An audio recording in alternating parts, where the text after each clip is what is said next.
ఏంది మా పాప ఏడొచ్చి కూర్చున్నావా? ఉండరా కూర్చోరా, జానకవతో మాట్లాడేసిపోదావా? ఓ జిగేరానే జానకవా. ఏంది మే నా ఇంటి ముందు వచ్చి కూర్చోన్నావా? అది కూర్చోయే సౌతి మన ఇద్దరం మాట్లాడుకున్నావా? నీతో ఏందే మాట్లాడేది? కిలానా సవిత సరిపోయారు ఇద్దరు. అవో మా చెల్లి సౌతనే నువ్వు సౌతనే మళ్ళీ మాట్లాడుకుంటారు మీరా? అవునరా అన్నయ్య, నాకు సిగ్గు లేదు, దానికి లజ్జ లేదు. ఏంది మాది అమారిగా మాట్లాడుతుంటే ఏంటా అన్నావు నువ్వా? ఈడొకడు మధ్యలో బుడంకాయన బట్ట, మధ్యలో పుడక మాదిరిగా వస్తాడు, మధ్యలో పుడక మాదిరిగా వస్తాడు.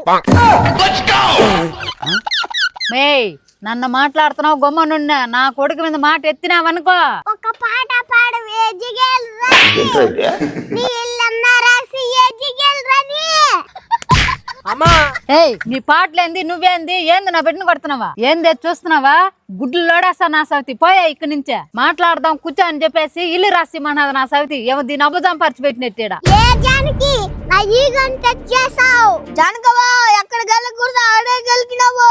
మా అబ్బాయి ఎందుకు మాట్లాడినా చెప్పావువా? ఏమరా ఏం చేస్తారా అన్న చెల్లెలు కలిసా? ఏం మీ అబ్బ చెప్పినాడా అందరిలో ఇల్లు రాసుకోరమ్మని? ఏందమ్మా ఇది అట్టే ఉన్నదే? ఏం మధ్యనే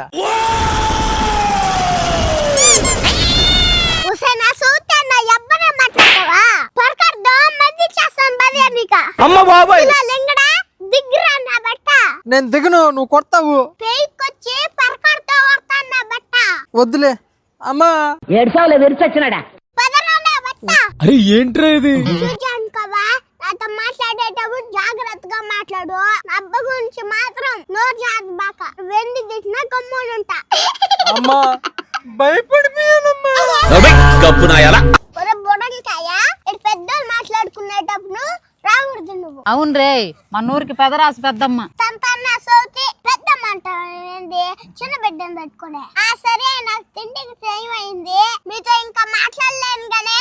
ఈ పండక్కి నీ ఇల్లు ఏమన్నా రాయిస్తావా? ఓ మే పోయే నా సౌతి.